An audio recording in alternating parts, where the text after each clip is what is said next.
Ladies and gentlemen, good afternoon, esteemed colleagues and distinguished guests.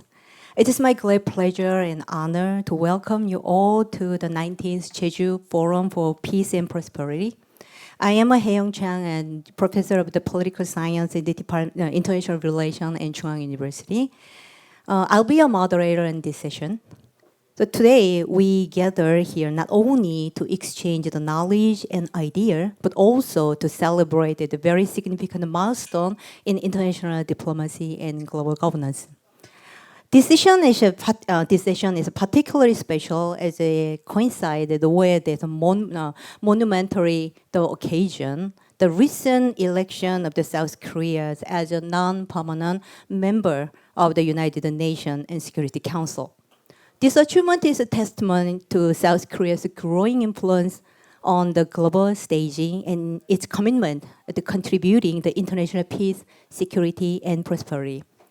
Especially this session is sponsored by the Jeju Peace Institute and the Heinrich Bell Foundation and is organized by Korean Academic Council on the United Nations system. This panel featured two sessions. In the first session, we are honored to have a keynote speaker and two distinguished presenters. On my left side, Mr. Lee Kyung-chul, the High Representative for the United Nations Security Council Affairs, and then the Professor Park Jae-jeok from Yonsei University, and the Christian, thank you, the Christian Brakel, the regional representative from the Heinrich Bell Foundation in East Asia. Thank you very much for that. So please welcome all of our guests. So before we start, I would like to actually extend my heartfelt gratitude to the organizer, sponsor, and volunteer whose hard work and dedication to have made this conference possible. After the keynote speaker, two presentations will be started. Each presenter will have 10 minutes sharp, please. After the presentation, we will have a roundtable panel with more presenters. So please welcome a keynote speaker, Mr. Lee Kyung-chul.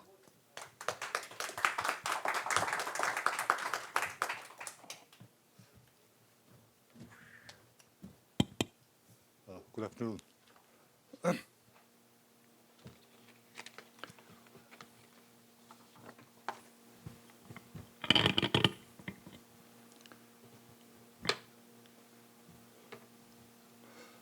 Excellencies, distinguished guests, ladies and gentlemen. Allow me, first of all, to thank the Korea Academic Council on the United Nations system, all of its members, and Professor Choi Dong-ju, there, President of the Council, in particular, for giving me the precious opportunity to speak at this meeting. I'm all the more happy as we have gathered here on this beautiful island of Jeju during perhaps one of the best seasons of the year. And I would like to note the presence of Ambassador of Switzerland over there. Switzerland being a member, current member of the Security Council, together with the Republic of Korea, and also equally important representatives from diplomatic missions based in Seoul. It is no secret that the United Nations collective security system, with the Security Council standing at its very core, is currently at risk and even in danger of becoming sidelined or worse if the situation is not remedied. For the past 2 to 3 years, the world has been witnessing such a phenomenon as the war in Ukraine, a blatant violation of the UN Charter by a permanent member of the Security Council, the tragic course of events in Gaza, and the armed conflict in Sudan, to name a few, with the Security Council playing little or a modicum of a role to respond. The Security Council is indeed the only organ in international relations with primary responsibility for the maintenance of international peace and security, being able to impact all members of the United Nations through its legally binding decisions. Its toolbox contains such measures as dispatching peacekeeping operations, imposing sanctions, and in more serious instances, even authorizing the use of force. As geopolitical rivalry and confrontation are on the rise, the acceptance of and support for such tools of the Security Council have been demonstrating a diminishing trend. Rather, the credibility bestowed upon the Council by the international community itself is being seriously challenged on many fronts. In fact, since the creation of the United Nations in 1945, there hasn't been any spare of time, it seems, when the organization was fully free from criticism for its incompetence, irrelevance, or both, be it alleged or substantiated. Particularly during the Cold War era, spanning around 4 decades, the Council remained largely dormant, not being able to make any real difference. Even in the early post-Cold War years of multilateralism euphoria, the UN was blamed for its inaction in the face of mass atrocities in some parts of the world. But the dangers we have now with regard to the international environment in which the Security Council operates is that the magnitude and severity are unprecedented, both in perception and reality. On a brighter side of the landscape, though, no serious member of the United Nations, including any of the permanent 5, at least officially or in public, dares to deny the heaviness of the letter and spirit of the UN Charter. Respect for the Charter still very much remains a yardstick by which the world measures legal from illegal and legitimate from illegitimate.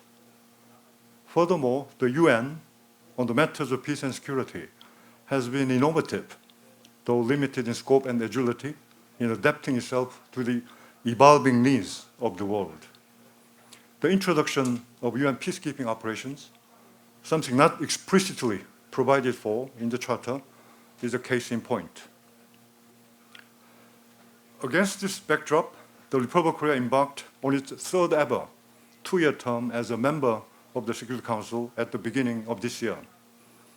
Above all, we will be assuming our 4th ever 1-month-long presidency of the Council in June, just 2 days away. The allocated relationship with the Security Council dates back most vividly to the Korean War, when the UN, with the active engagement by the Security Council, came to the rescue at a juncture where the country's very survival was at stake. Such action by the Council was a classic and early example of the UN collective security system being put into practice. And throughout our journey to what we are and where we stand now, the Republic of Korea has been one of the nations which has most benefited from the UN-backed international order. Being an elected, non-permanent member of the Security Council is of increasing significance these days, as the Council is more divided than before, particularly among the P5, thus paradoxically enough, bringing greater scope for maneuver to the elected members. That means a bigger workload, but at the same time, a bigger role to play than was previously the case. To borrow a phrase from a Korean football commentator, when he talked about what the World Cup is all about, the Security Council is not a place to experience and learn, but a place to prove. Challenges facing the elected members are often a lack of familiarity with agenda items to deal with, ranging from Somalia to Haiti, from climate change to terrorism. In the case of the Republic of Korea, the preparation process leading up to the start of the term, based on previous experience working on the Council and dealing with international affairs in general, though with limited depth and width, has boosted our readiness to hit the ground running. Furthermore, having done almost 5 months of service already on the Council, such readiness is even sharper now.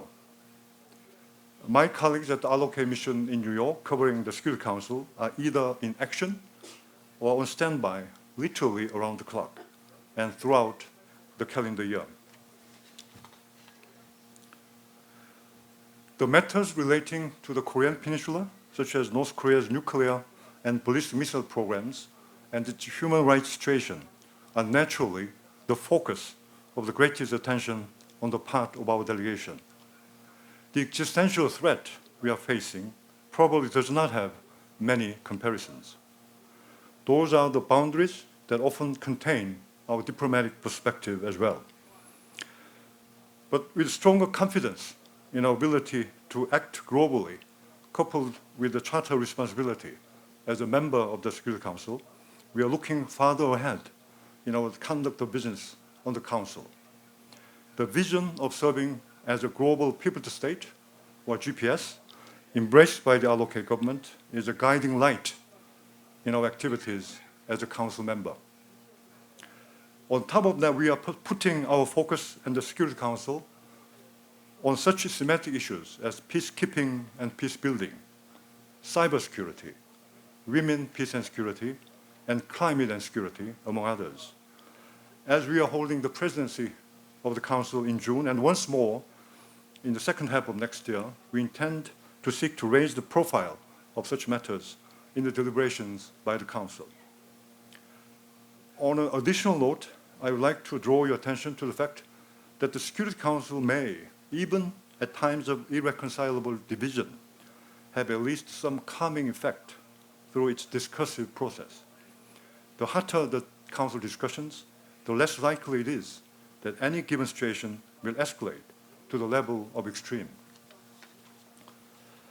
Even now, in a world of division and rivalry, we practitioners, thinkers, and observers alike have a call to try to make a difference in the field of peace and security to the benefit of the world. Ultimately, the overarching objective in all we do is to benefit humankind more broadly. I hope we can all unite in a sense of shared purpose in pursuit of such a lofty goal. Thank you.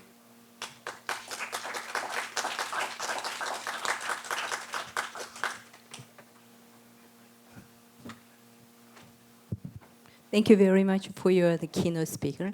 Next, please welcome the Professor Park Jae-jeon for the first presenter.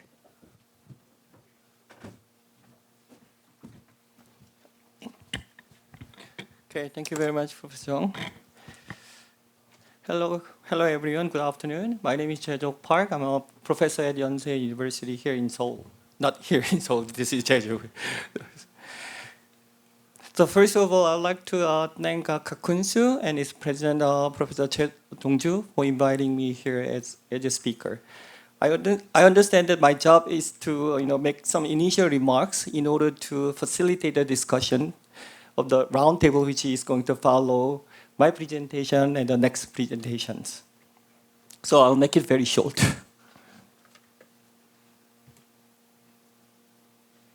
So we all know that South Korea has become a member of UNSC, United Nations Security Council, along with Japan and the United States. The United States is one of the 5 permanent members, and Japan has been the member since last year until the end of this year. So that we can use the UNSC as a platform for the 3 states to set the agenda at the United Nations Council. UNSC has been known, or has been very, in some sense, notorious for the veto power that all the 5 powers permanent members can exercise. But when it comes to setting the agenda for discussion at the UNSC, we only need like a simple majority, so that all 3 states can together to set the agenda that can accommodate the 3 states' national interest. So South Korea, while serving as one of the Security Council members, can enhance its national status as a global pivotal power by setting the agenda not only to catering to South Korea's national interest, but also the agendas can working for the betterment of the world. We all remember that, for example, Norway, when Norway served as one of the permanent members, set the agenda for women, peace, and security. So we all appreciate Norway's attempt to set it as an agenda in order to facilitate the discussion at the UNSC. So when it comes to the setting the agenda,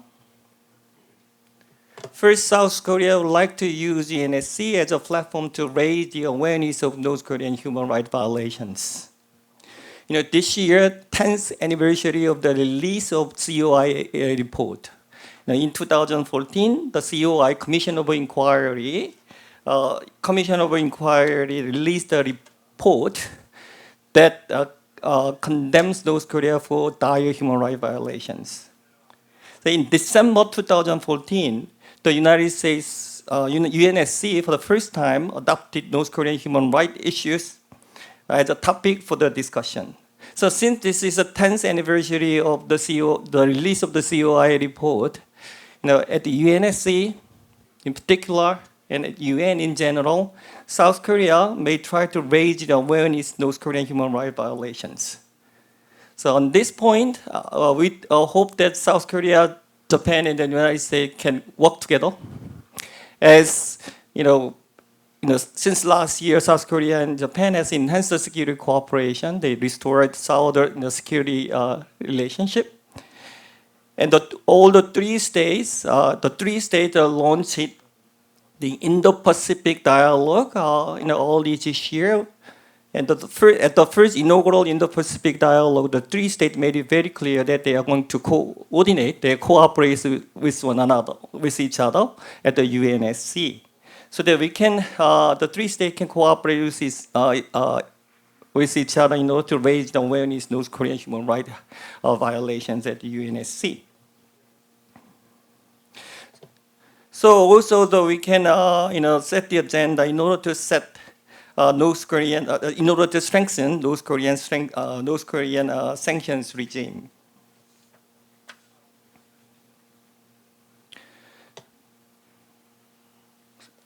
So if one of the reasons why we raise the issue of North Korean human rights violations, and also one of the reasons why we would like to strengthen the sanction regimes at the UNSC is to give pressure to North Korea, then we may set the agenda at the UNSC in a way that we can discuss more broadly such issues as R2P responsibility to protect.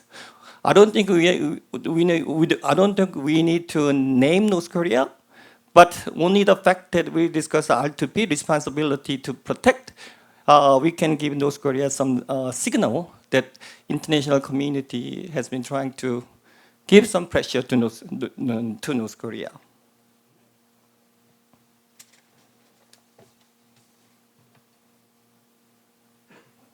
It is very true that South Korea now has been trying to establish South Korea identity as a global pivotal power, so that South Korea should not only focus on the Korean Peninsula related issues, namely the North Korean issues, but South Korea also set the agenda that can contribute to the betterment of the world peace and security and stability. One of the issues is PKO, as Ambassador Lee pointed out in his keynote speech. South Korea now has participated in 13 PKO missions. Among the 13, 6 are the UN-led PKO missions.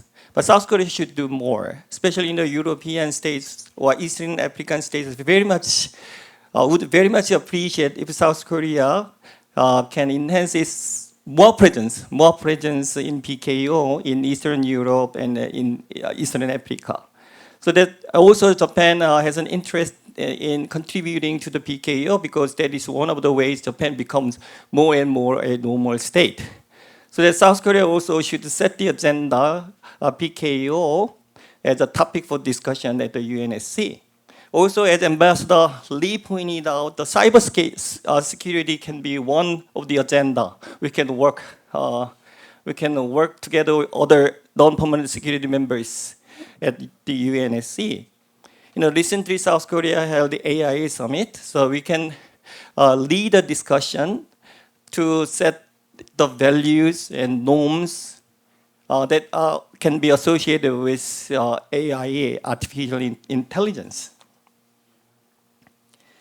Last thing I would like to point out is that South Korea also can work toward the human security, especially maritime domain aways, maritime security. Maritime domain aways, in particular, in general, maritime security is one of the issues European states, use when they engage with Asia Pacific states or the Indo-Pacific states.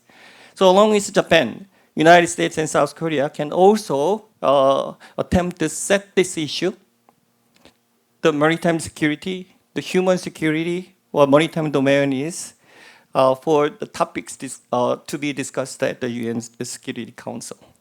Okay, thank you very much. Thank you very much. Looking very forward to the round table, which at the second part of today's panel. Thank you very much.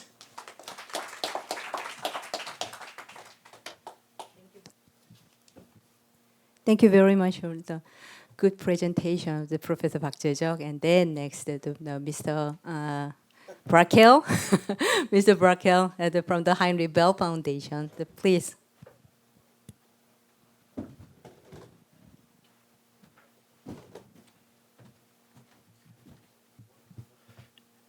Hello, everybody. Thank you very much. As you might know, the Heinrich Böll Foundation is a political foundation with affiliation to Germany's Green Party, which is the reason why I was asked, or it's not the only reason, this is one of the reasons why I asked to speak about Germany's experience as a non-permanent member. The other reason is, of course, that we think that while South Korea and Germany are two very distinctively different countries, we share certain experiences and certain trademarks. I think both countries, in their current form, arose as from what happened in the post-war period, due to very different circumstances, of course. Both countries have managed to come to a position where they're quite influential in their neighborhood. And both countries are very, very dependent on a rules-based international order, given that they are so dependent on external trade. When Germany has occupied a non-permanent seat in the Security Council 5 times since it joined the UN in 1973. The last time was in a very difficult time period, 2019-2020, overshadowed by the pandemic. And in, I think, the last meeting that was chaired by the then German representative to the UN over humanitarian access to North Syria, that was blocked by veto powers Russia and China. The representatives then criticized both veto powers, and the response from the Chinese representative was, "Thanks God, we're going to be rid of you very soon." So is this the most memorable event when it comes to Germany's position in the Security Council as a non-permanent member? Hopefully not. Let's take a deeper look. Germany, much more than South Korea, is a child of this post-war order that I've just mentioned. In the case of Germany, this international order emerged actually after 1945 as a lesson against Germany, as the criminal war plus the crimes of the Holocaust that Germany has committed. And it's therefore maybe sometimes a bit surprising from the outside that Germany has nowadays become one of the strongest, the biggest supporter of this said international order and the UN system in particular. Germany, same as South Korea, is a country that has taken, since World War II, a much more stronger role in international affairs. And it feels that the setup of the Security Council with the P5 does not reflect the current state of the world anymore. And as you might know, that's one of the reasons why Germany, in alliance with other countries, the Group of Four, has been advocating for a reform of the Security Council with adding more permanent seats for African countries, Latin America, Asia, but also one for Germany. This, of course, is a reform, as you probably all know, that is not very realistic to happen anytime soon. But it's therefore even more important for Germany to be, as a non-permanent member, represented in the Council on a regular rolling basis. If we look at the German position today and what has been derived for, we can see that two important lessons were drawn from A, the crimes of the Holocaust and the crimes committed in World War II by Germany, and that was A, never again, so a very clear commitment against genocide, a very clear commitment for an international rules-based order, and the second one, never again alone, so a very clear commitment towards multilateralism. As I said, Germany has benefited from this multilateral approach very much, as it is not, and it didn't used to be, even though there are a lot of discussions currently about it, it didn't used to be, after World War, a big military power in its own, but relied heavily on its allies, especially the US. So the idea of strengthening multilateralism and strengthening a rules-based order gave it a possibility to be represented at the table without being like a military power in its own might. If we look to the outcome of the last period when it was represented in the Security Council, I think we can derive more or less four big lessons.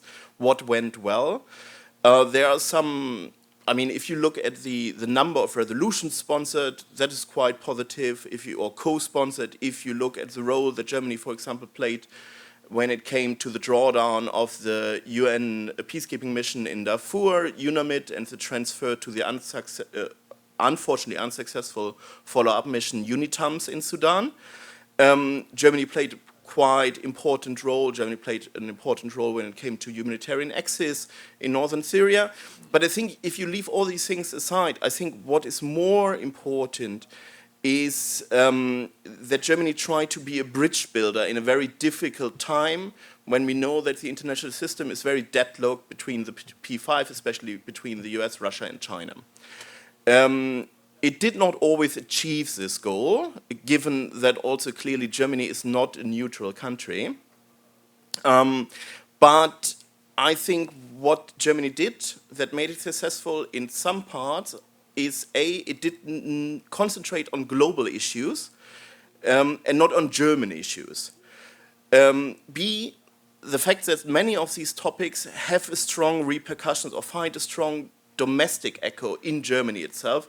For example, concentrating on the women and peace agenda, that is something that is echoed by not a perfect but a very strong domestic debate on gender equality.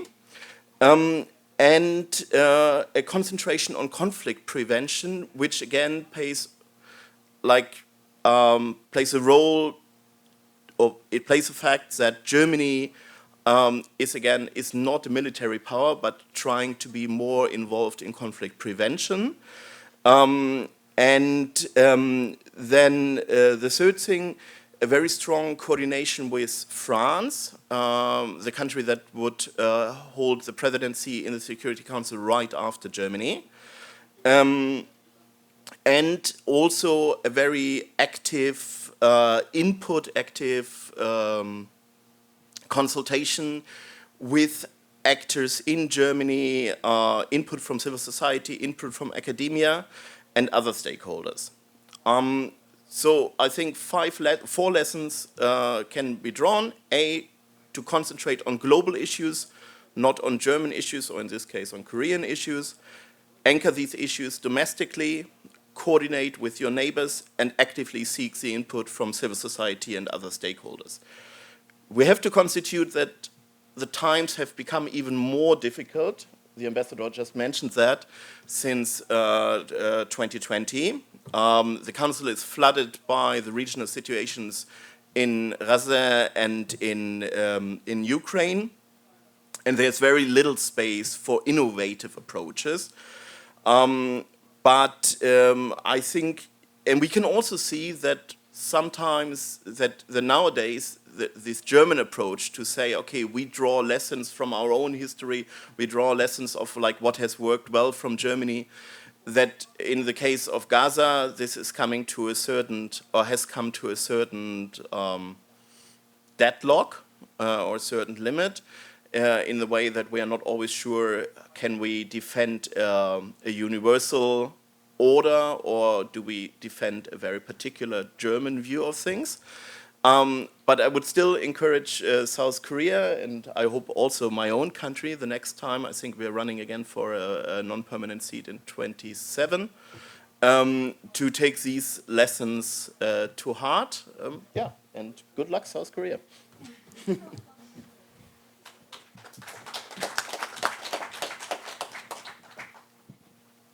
Thank you very much. Actually, before I start, I actually asked the presenter, please keep in mind that your less than 10-minute presentation sharp. But thank you very much for the Ambassador Lee Kyung-chul, as well as the Professor Jeju and the Mr. Brakel for the excellent presentation and within this less than 10 minutes. So luckily we have a little bit more time to arrange and prepare the next the round table. So before we start the round table, please just allow the few minutes to make arrangement for the round table, second round table. So during the round table, so we will have another announcement for the second panel of the round table. So the second panel of the round table actually hosted by the chair, the Professor Choi Dong-ju, the president of the Korean Academic Council on the United Nations System, and professor of the Sungmyeong, the Women's University. And then we have the 5 presenters,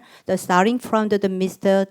Shen Yao Tang, the representative of the FAO Partnership and Liaison Office in the Republic of Korea, and then the Mr. Imashi Pokrarel, Deputy Representative, the United Nations Human Rights Office in Seoul, and the third presenter will be the Ms. Ann Yufner, Director of the UNDP Seoul Policy Center, and then the Mr. Im Hyung-mook, the Director of the UNESCO APCEIU, and the last and not in the list, Professor Kim Soo-won from the Hankuk University of the Foreign Studies. Thank you very much for your the first session, and we are going to start shortly the second roundtable. Thank you very much.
Hello, everyone. My name is Dong-ju Choi. I'm the president of KCUNS, and I would like to express my, the heartfelt gratitude to all the participants here from UN side, and especially my, appreciation and my thanks. It goes to the Your Excellency ambassadors from Middle East and Europe who have sit here to take part in our session. Actually, we are living in the age of AI, I was told that yesterday, AI will urge us once we do not keep the time frame. Then AI will automatically urge us to stop speech. Sense of fear comes to us. However, we have 5 minutes more to go. So why don't we start? Then let us see how many minutes we would have in the last part of this session. So my friend Shen Yao Tang from FAO will deliver his speech for 10 minutes.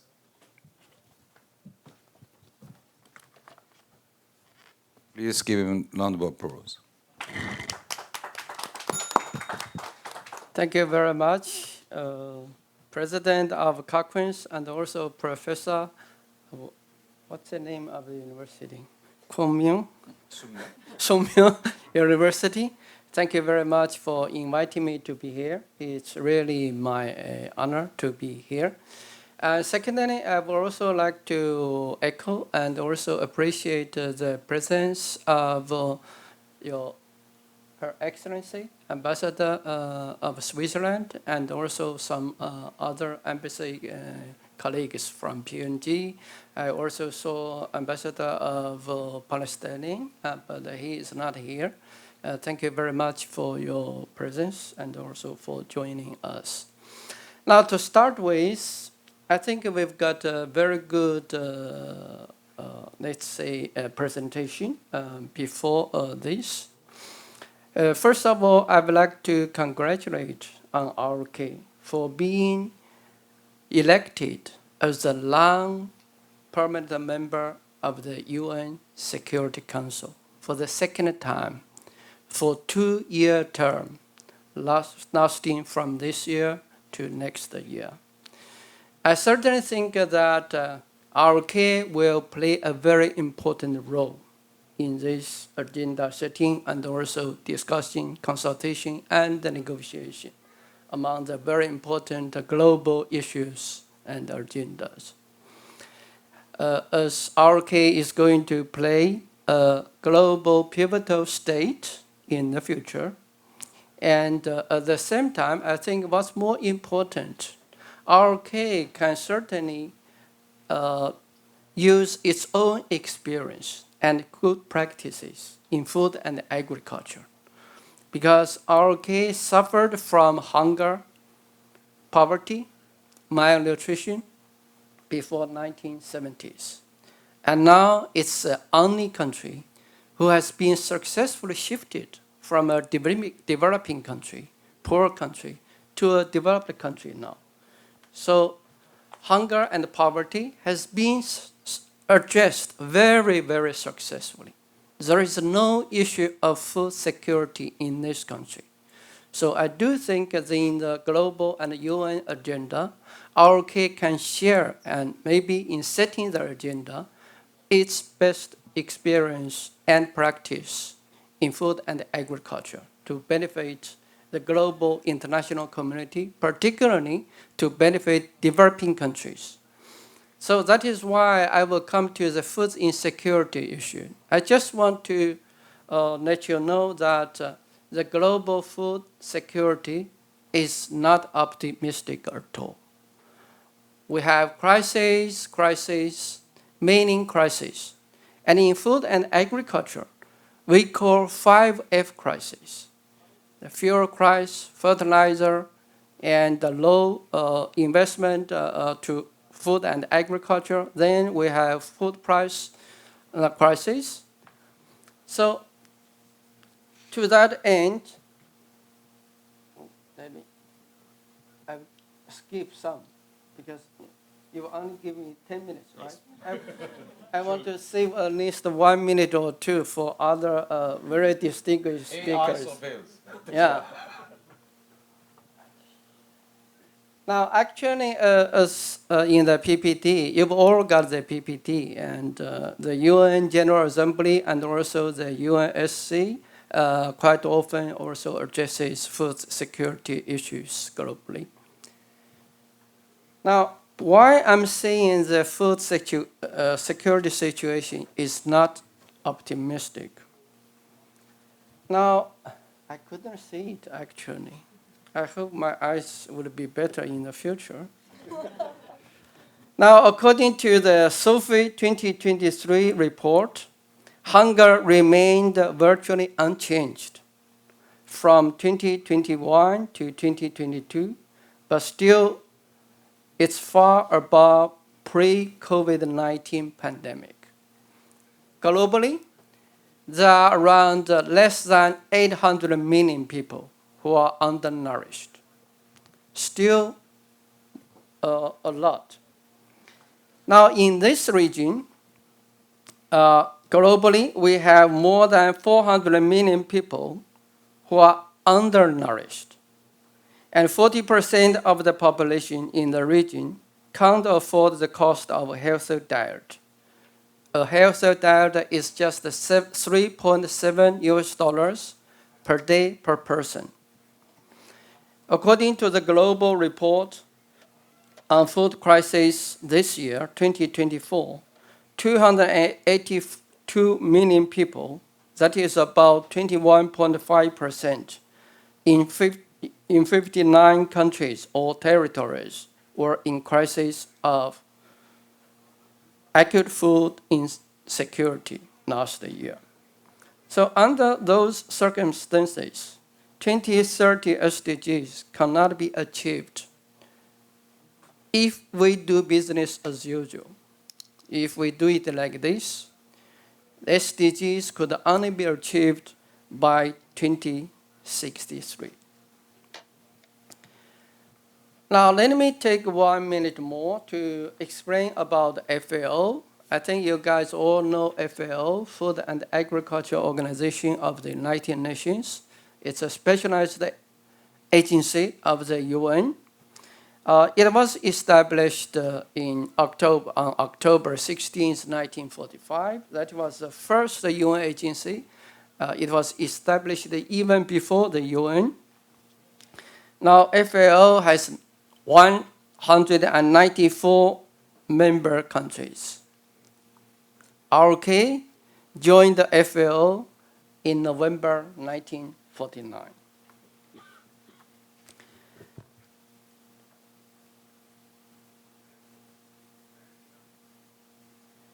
Now, the mandates of FAO is mainly following into the following areas. First, putting knowledge into reach, within reach. FAO is a technical center for food and agriculture. We collect a lot of information and data from every member countries. So FAO has a lot of publications, like the yearbook of agricultural production, various crops, livestock, fisheries, and also forestry.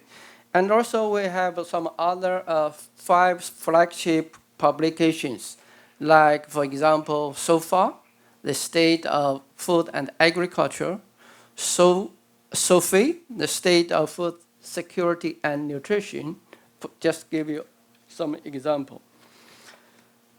FAO is also providing policy support to member countries, particularly providing policy support and guidance and advisory to developing countries upon request of the member countries, of the developing countries. We are also doing capacity building for the member countries. Again, it's mainly for the developing countries. And we also do knowledge sharing and also for technology transfer to help developing countries.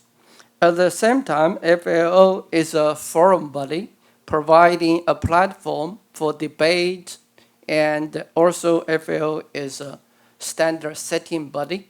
The CAC, Codex Alimentarius Codex, it sets a number of norms for food and food additives, which can be used or guided to member countries. Now, as I said, FAO is a technical center for food and agriculture. FAO works for people-oriented objectives. So people are in the center, but there are many things connected to people for food and agriculture. For example, crops, animals, fisheries, forestry. Apart from those, FAO is also responsible, let's say, for monitoring the technologies and developments in farm inputs and also agricultural environment. For example, farm machinery, fertilizers, chemicals, soil, water, so on. So this, we have a lot of mandates to do.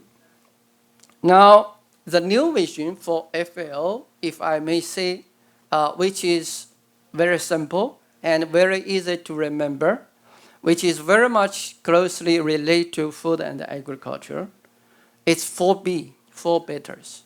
Better production, better nutrition, better environment, and a better life, leaving no one behind. Now, FAO is doing this with all member countries for the 4 betters to achieve 2030 SDGs. Am I running out of time? Yes. How many minutes more? Oh, yes. Already passed. Oh, already passed. Okay. I'm too generous. I would like to stop here, but I would like to answer any questions. I think that would be better because I also think it's boring to read the PPT. Thank you very much. Thank you so much, Mr. Tang, for your presentation. Next speaker will be Mr. Pokral from UNHRC in Seoul. Please start.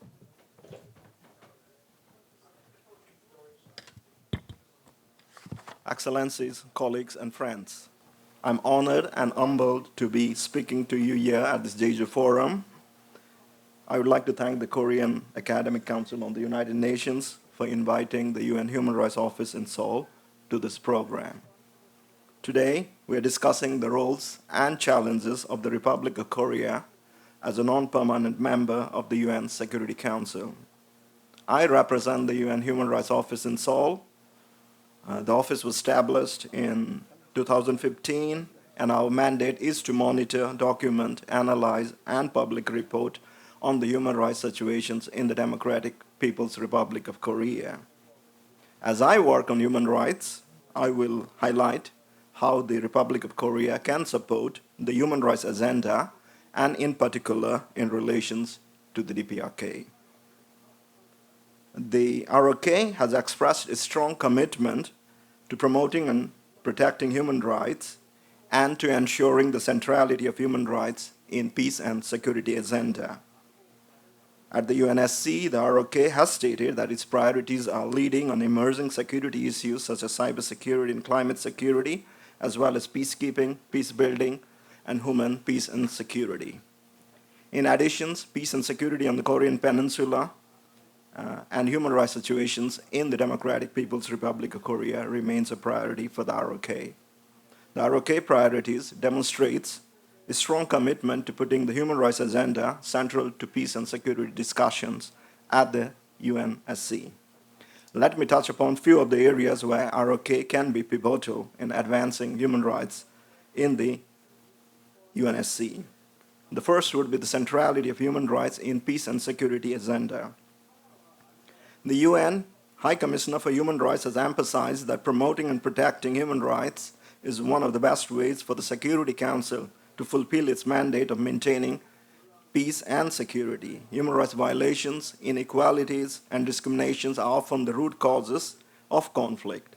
The conflict itself causes a plethora of serious human rights violations. The ROK can play a role in ensuring the centrality of human rights in peace and security agenda by supporting a strong human rights mandates in all UN peacekeeping operations and political missions, developing early warning and prevention tools to protect human rights at the time of crisis, or by discussing human rights situations having implications on peace and security at the UN Security Council. The second would be supporting justice and accountability for atrocity crimes and its serious human rights violations. The UN Security Council has taken various measures to support justice and accountability for serious human rights violations.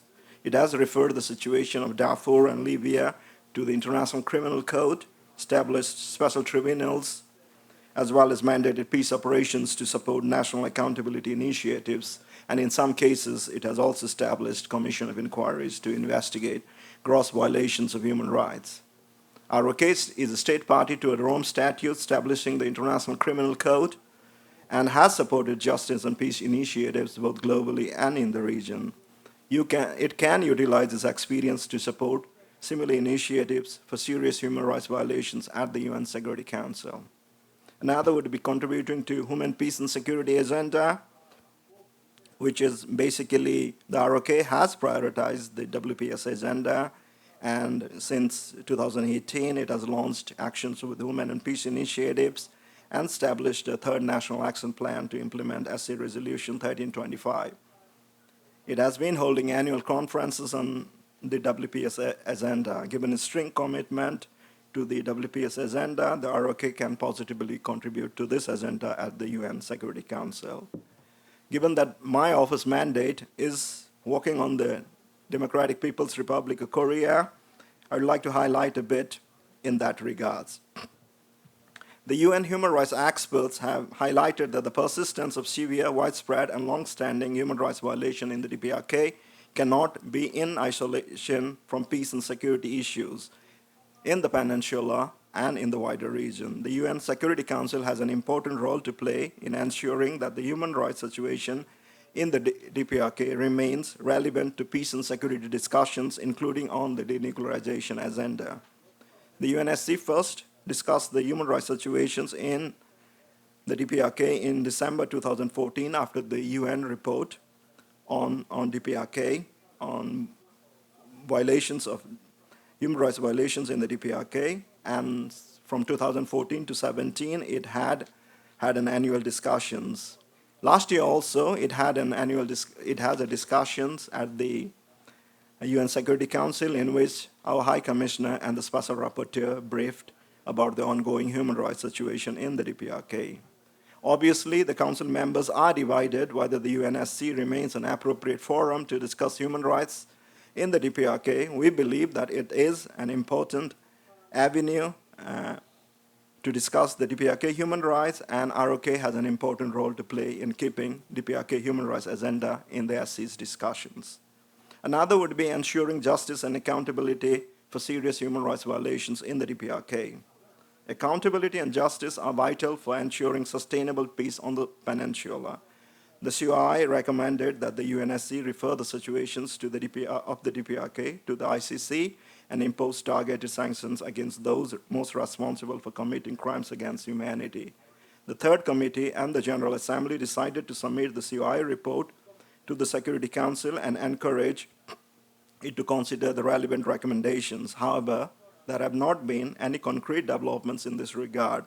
The ROK can, as a member of the UNSC now, can push this agenda at the UNSC. Others would be the implication of sanctions on humanitarian situation and human rights of the people. We all know that DPRK is subjected to multilateral United Nations sanctions for its nuclear and ballistic programs. While implementing sanctions, member states continue to have human rights obligations under the international human rights law. The Security Council has reaffirmed that United Nations sanctions are not intended to have adverse humanitarian consequences for civilian populations in the DPRK, and it is the primary responsibility and the need of the country to fully provide for the livelihood and needs of the people. The panel of experts had been monitoring the unintended humanitarian consequences of sanctions and granting exemptions to the UN and humanitarian organizations to provide humanitarian support. This March, the panel of experts' mandate was not renewed, while the DPRK has to allow the humanitarian agencies back to the country to provide humanitarian support. The ROK can explore, together with other member states, options to support humanitarian assistance and minimize the unintended impact of sanctions on the general populations. Another would be engagement and bringing the DPRK out of isolations. The DPRK has been isolated from the international community for the past 3 years since it's closed its border due to COVID in early 2020. The DPRK partially opens its border in August last year. However, international engagement and dialogue is still limited. Encouraging talks with DPRK can help build trust. The ROK can continue to emphasize diplomacy and explore opportunities for dialogue and negotiations at the UN Security Council. Engagement with the DPRK might allow some discussions on human rights issues. There are challenges to pursuing the human rights agenda at the UN Security Council in the current political divide. However, the ROK membership at the UNSC is also an opportunity to reinvigorate this agenda. I feel I've spoken enough. I look forward to hearing from other experts. Thanks once again for inviting me to the forum. Thank you. Thank you so much. We now have, kind of hope to have our chance to open to the floor to get some, ideas and knowledges and experiences to be reflected by Ambassador Lee Kyung-chul in the process of, policy establishments against the, UN. So now we in good frame.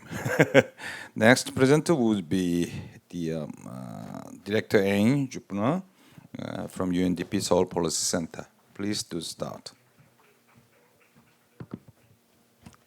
Thank you very much for the opportunity to deliver this speech here today. It's indeed an honor to be here. Oops. And to discuss the important role of the Republic of Korea on the UN Security Council and the strong partnership between the United Nations Development Programme and Korea in advancing peace, development, and humanitarian efforts around the world. I would also like to begin by commending the Republic of Korea on its election as a non-permanent member of the Security Council for the third time. This achievement is a testament to Korea's growing influence and active role in global affairs, as demonstrated during its previous terms. Korea's development trajectory is truly remarkable.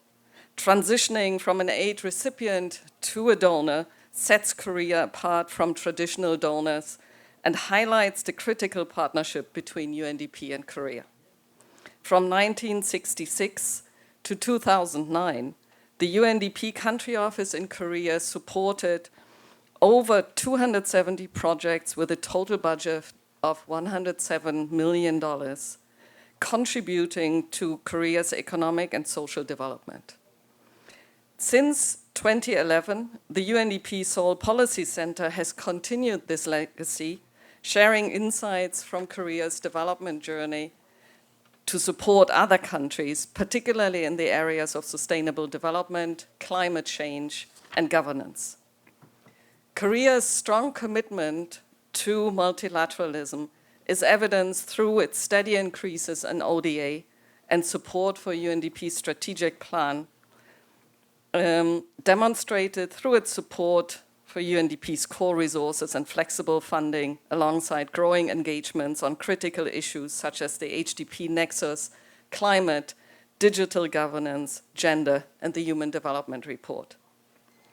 Korea has overall been vocal about the importance of expanding non-permanent membership in the Security Council through regular elections to ensure due representation, effectiveness, and relevance, and this aligns closely with UNDP's belief in the need for inclusive and participatory decision-making processes in global governance.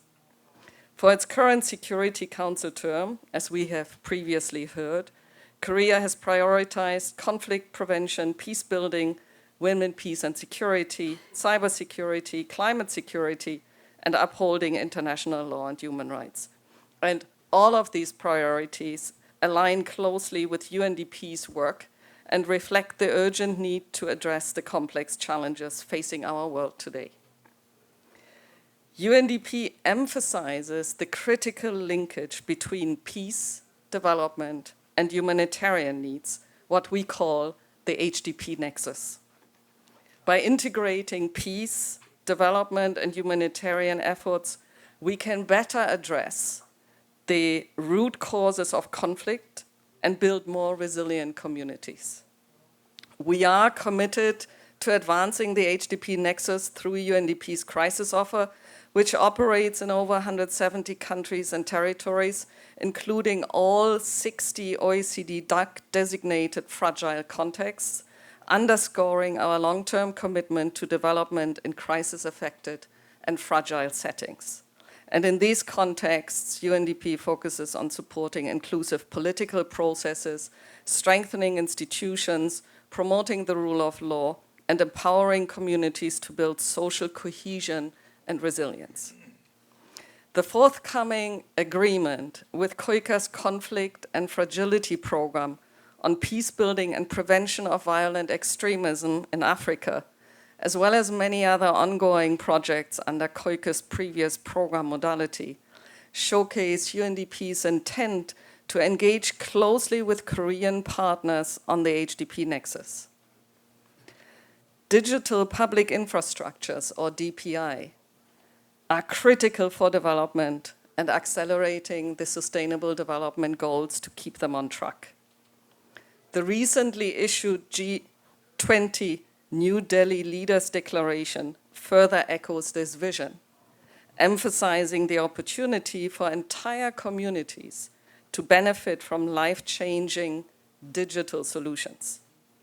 Together with the Office of the Secretary General's Envoy on Technology, UNDP is leading the DPI Safeguard Initiative to ensure that DPIs are harnessed safely, inclusively, and sustainably.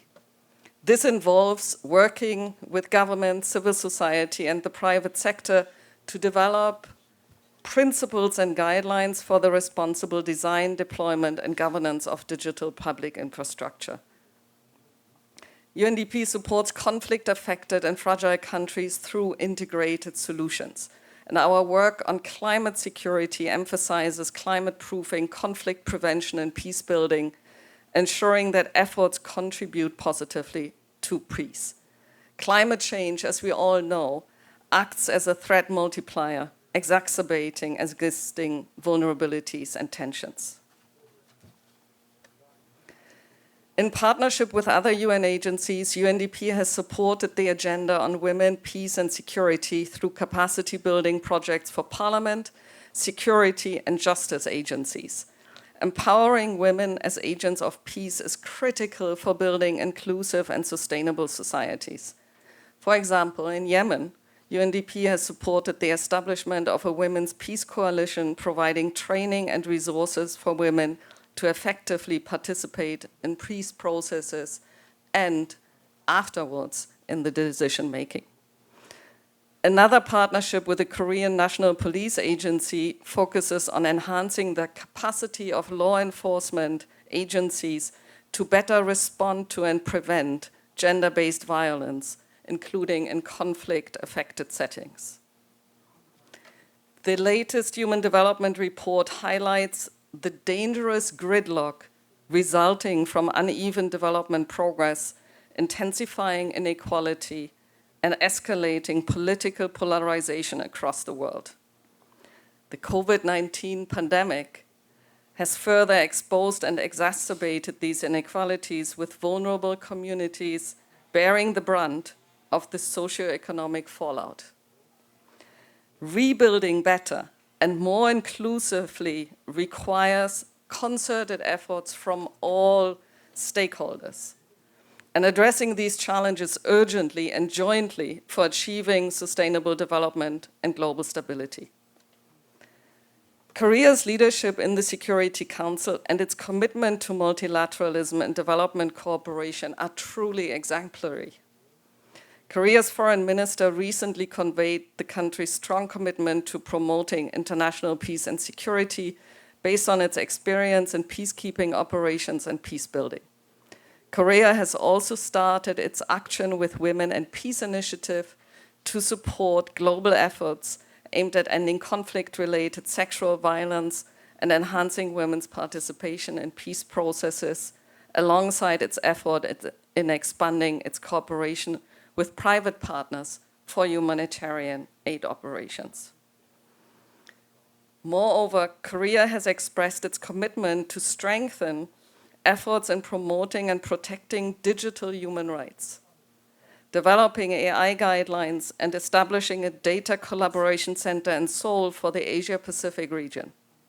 These efforts demonstrate Korea's holistic approach to addressing complex global challenges and its dedication to forging innovative partnerships for sustainable development, underscoring its leadership in harnessing the potential of digital technologies for sustainable development while mitigating risks and protecting human rights. And Korea's steadfast dedication to this issue closely aligns with UNDP's work on digital public infrastructures, as mentioned previously.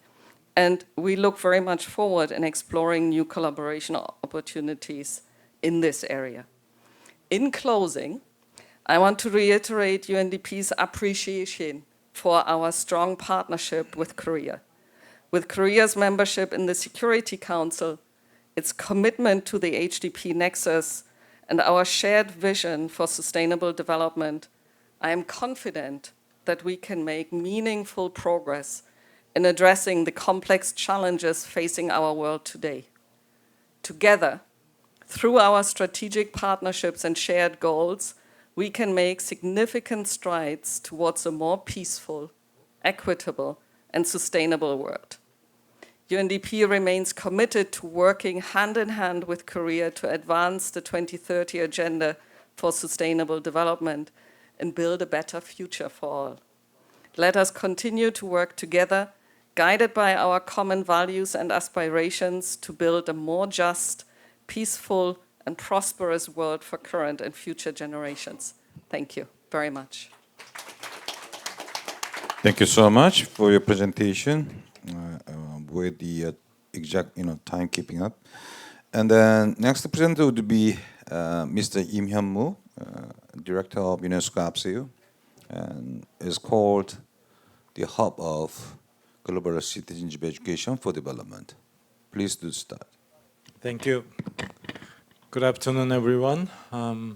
First of all, thank you to the organizer for the opportunity for me to share my views on the subject today.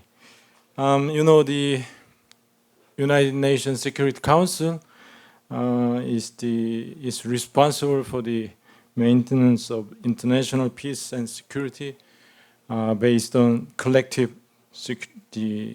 the notion of collective security. But here I want to take a different approach to peace. That is UNESCO's approach to peace, which is based on intellectual and moral solidarity. I guess many of you may consider this approach too much idealistic or even daydreaming. But since we are in this roundtable talking about various approaches and perspectives on peace and security, including food, human rights, development, so I would like to add one more perspective to peace, which is UNESCO's approach. When the architects of the UN were seeking ways to prevent war with political and military means, the founders of UNESCO on the opposite side of the Atlantic Ocean were more concerned with ways to construct the defenses of peace in the minds of people through education, science, and culture. They believed that lasting peace cannot be guaranteed by governments' political and economic arrangements alone, but it must be founded on the intellectual and moral solidarity of mankind. And for this intellectual and moral solidarity, mutual understanding between nations and a truer knowledge of each other's lives should be pursued through education, science, and culture. So from UNESCO's perspective, promoting mutual understanding and fighting against ignorance and prejudice, suspicion and mistrust between nations are central to international peace. And education in particular has a crucial role in this lofty ambition. Instead of propagating and inciting suspicion and mistrust, education can help people better understand each other and lower anxiety and hate against other nations. Accordingly, UNESCO initiated from the very beginning a program on education for international understanding, and nowadays UNESCO is promoting global citizenship education as a 21st century version of education for international understanding. But this vision of peace through education has not always been welcome.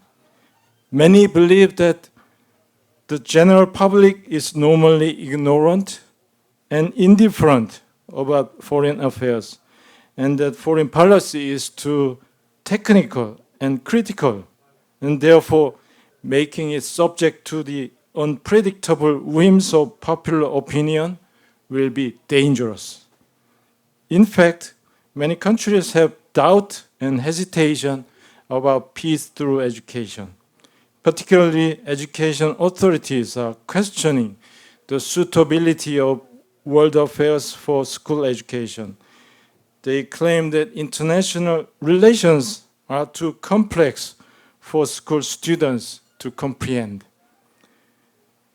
They also point out that much of the content of peace education, education for international understanding, or global citizenship education can be quite controversial, and controversy should be kept out of the classroom.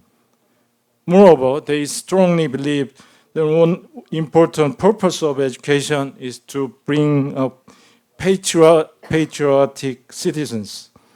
They assume that teaching young people too much about the virtues of peace will lead to a naive generation who do not pay attention to the threats of hostile nations. Despite these obstacles and objections, peace education has never stopped in schools and communities. And more recently, global citizenship education is given priority in the project of peace through education. In UNESCO's conception, global citizenship education aims to equip all learners with the knowledge, values, skills, and attitudes necessary to build a more peaceful, just, and inclusive world. It enables learners to recognize a common humanity, to practice mutual respect and solidarity, and to empathize and work together with each other towards peaceful and sustainable societies. Global citizenship here does not refer to a legal status, but indicates a perspective or value orientation by which our common humanity is stressed and certain rights and responsibilities are respected and required. Although it is not as forceful as legal citizenship, global citizenship nevertheless has enough power to change our attitudes and behaviors because it appeals to our moral intuition. So Korea experienced the tragedy of invasion, colonial rule, and war. And after all those sufferings, Korea developed rapidly thanks to assistance from the international community. Therefore, the Republic of Korea has sufficient reasons to contribute to a more just, peaceful, and inclusive world. One of the ways for the Republic of Korea to make such contribution, I think, will be to take an initiative to build a consensus among the members of the UN Security Council on the importance of and meaning of global citizenship, education with regard to international peace and the survival of humanity. So my suggestion here is that the Republic of Korea take the leadership in the United Nations Security Council to make global citizenship education an agenda for the United Nations Security Council. Thank you so much for your attention. Thank you so much, Dr. Lim. Last presenter is Dr. Kim Suwon from Academic Society. She also has her own position in KCONS, board member of International Affairs. Please do start. Thank you. Good afternoon, everyone. My name is Professor Kim Suwon from Hankuk University of Foreign Studies. Your Excellencies, distinguished guests, and ladies, gentlemen, thank you all for coming to our panel on the role and challenges of Korea as a non-permanent member of the United Nations Security Council. Well, as Ambassador Lee Kyung-chul well mentioned in the previous session, the creation and rehabilitation of Korea cannot be thought of, cannot be even imagined without the role of United Nations. And this is, in fact, the third time that the Korea is taking on the role of the non-permanent member of the UNSC. First, it was 1996. The Korea and the world was very busy adapting to the post-Cold War transformation. Instead of a military competition, economic independence became more important. And Korea was also learning the role and building the institutional experience from its first experience in UNSC. And the second time was, as Professor Park Jae-jok well explained, it was 2013. And during the second term, Korea wanted to showcase its international image as an international actor. And South Korea also wanted to push North Korean issues such as sanctions against North Korea and double down on its contribution of United Nations peacekeeping forces. And now it's our third turn in 2024. And now we have different roles and different challenges. It's first because where Korea is now and where Korea is looking at has changed. Now Korea, as a benign middle power country like Switzerland, Korea is looking to become the global pivotal state. And at the same time, these changes, roles, and challenges come from, as Ambassador Lee Kyung-chul also mentioned earlier, it's because the needs of the world has changed. Then, what should be the role of Korea in this third term? Mr. Imeshi talked about the centrality of security. Yes, security matters. Hard security matter. But it's well expressed in the speech of the Minister of Foreign Affairs earlier of this year, that he said, we're not going to be only concerned with North Korea issues. Ukraine crisis and Israel and Palestine issues is also a big concern, and we're also going to work on it. And as Professor Park Jae-jok said, maritime security also is going to take more role and more space in Korea's foreign policy map, especially in the Gulf of Aden and the Indian Ocean.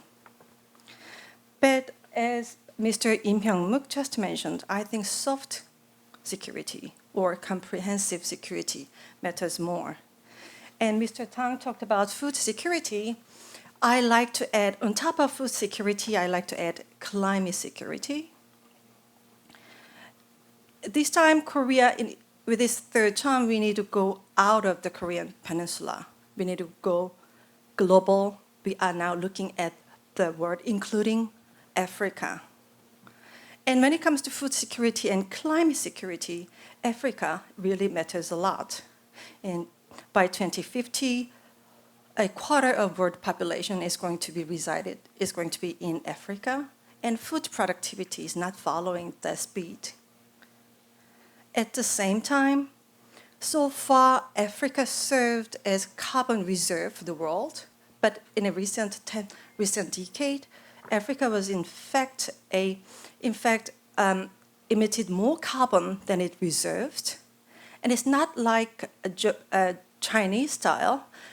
Not much carbon was emitted from fossil fuel, but more came from conversion of land for agricultural use. For that, we need to think about mixed cattle and wildlife system and novel livestock management system. And I'm proud that engineers in Jeonbuk National University is now pioneering blockchain skill to trace carbon emissions and reduce carbon emissions in livestock management. And as a member of UNSC, Korea can work on it and expand this technology, maybe work on further to adopt it as an international standard, so we can all work together for food security at the same time with climate security. Yes, this is my 2 tokens. Thank you very much. Thank you so much. Short, but meaning much. We now have around 7 minutes to go. I'm so happy to have a chance to open to the floor to have some questions against presenters. If there is, please do identify yourself and then raise the question. Just one, no more than one. All right. Any questions from the floor? Okay, please. Thank you so much. And also I will have the opportunity to congratulate South Korea for being appointed for the 3rd time. Would you identify yourself first? Amira Garib, Sudan Ambassador to South Korea. For just appointed as a non-member, permanent member of UN Security Council.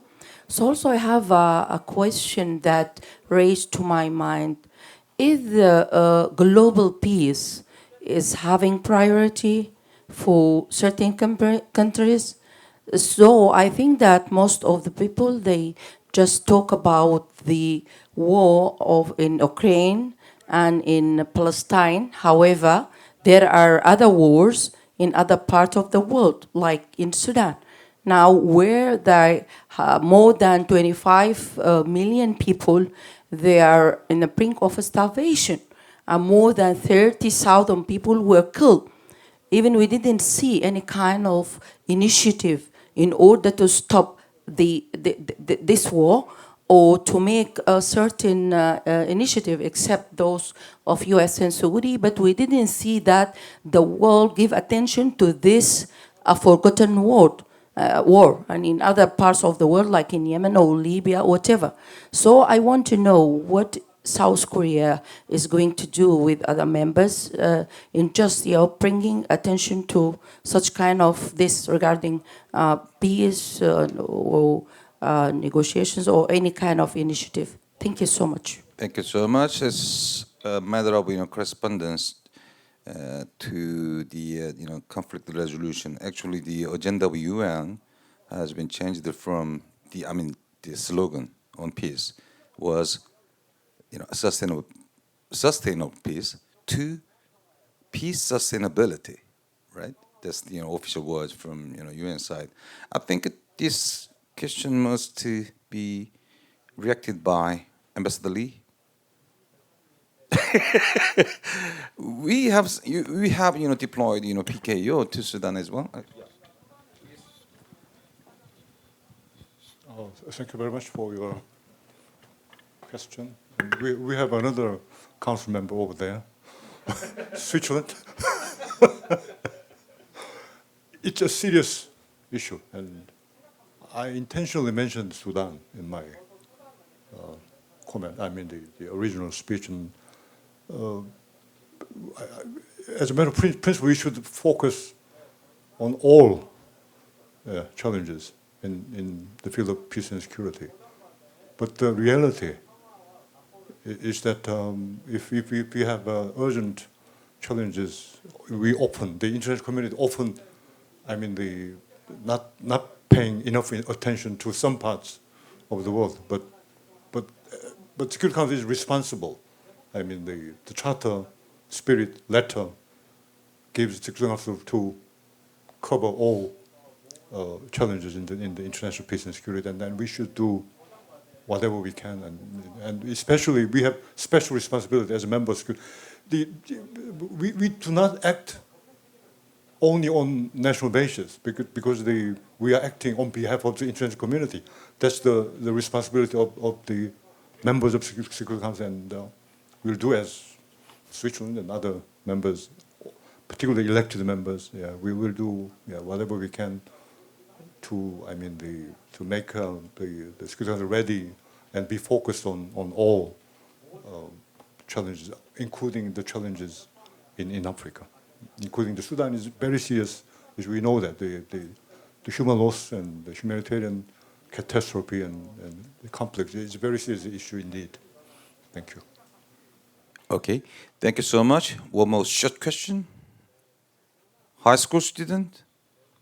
I'm so happy to have you. Okay, please do identify yourself first, then raise the question.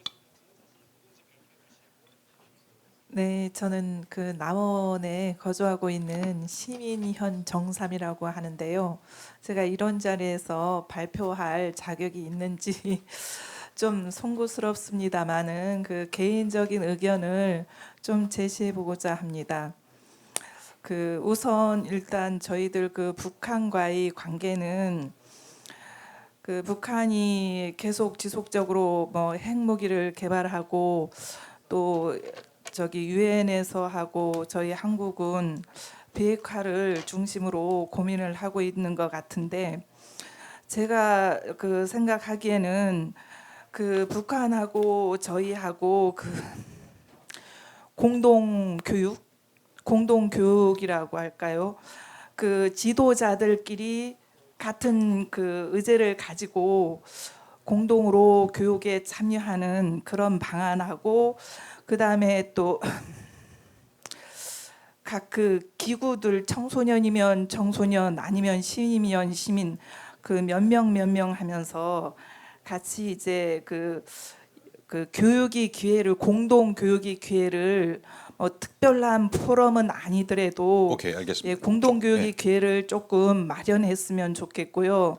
여기 질문만 이제 코멘트나 질문 하나만 딱 해주시고 예, 그다음에 답을 들어야 되니까. 예, 그 국제 사회에서 한 전체 기아에 굶주리고 있는 한 20% 가량의 그 기아에 허덕이고 있다고 하는데 이거는 한꺼번에 확 그 진전을 보기는 힘든데 저희 옛날에 직장 생활을 할 때는 뭐 국군 장병 불우이웃 돕기 해가지고 뭐 얼마 봉급에서 몇 프로 이렇게 해서 한 0.5% 0.2% 이런 식으로 해서 그 저기 공제한 적이 있는데 저희들도 그 모든 한 사람이 개별적으로 관심을 갖고자 하는 차원에서 그 저 봉급에서 한 뭐 그 얘기는 유엔하고는 지금 조금 거리가 있는 얘기라서 아까 말씀하신 남북한 간의 그 교육 공동 교육 문제에 대해서만 우리가 국한돼서 전문가 말씀을 좀 들어볼게요. 시간이 다 돼가지고 쭉 말씀 듣기는 어렵고. 하지만 또 해보고 싶은데요. 그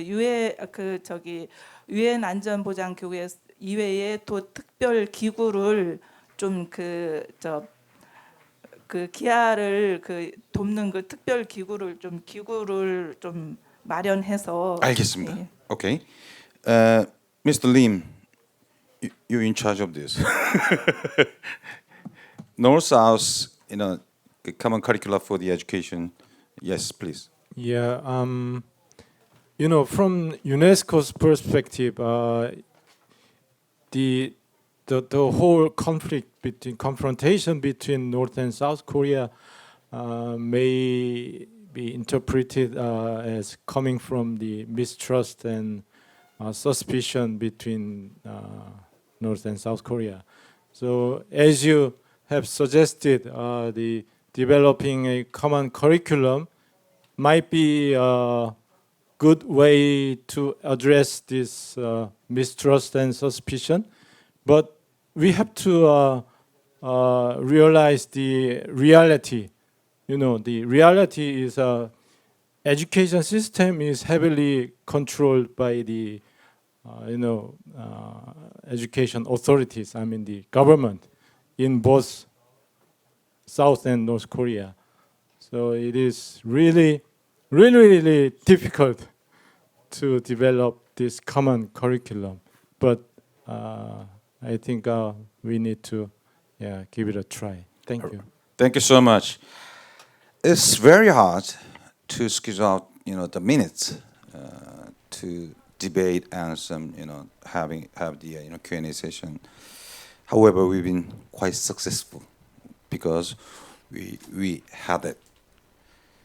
So now I would like to wrap up the session, and I would like to, express my, really heartfelt, gratitude to the sponsors and JPI and Val Foundation and all, speakers from UN side and academic side, and even from Minister of Foreign Affairs, ROK.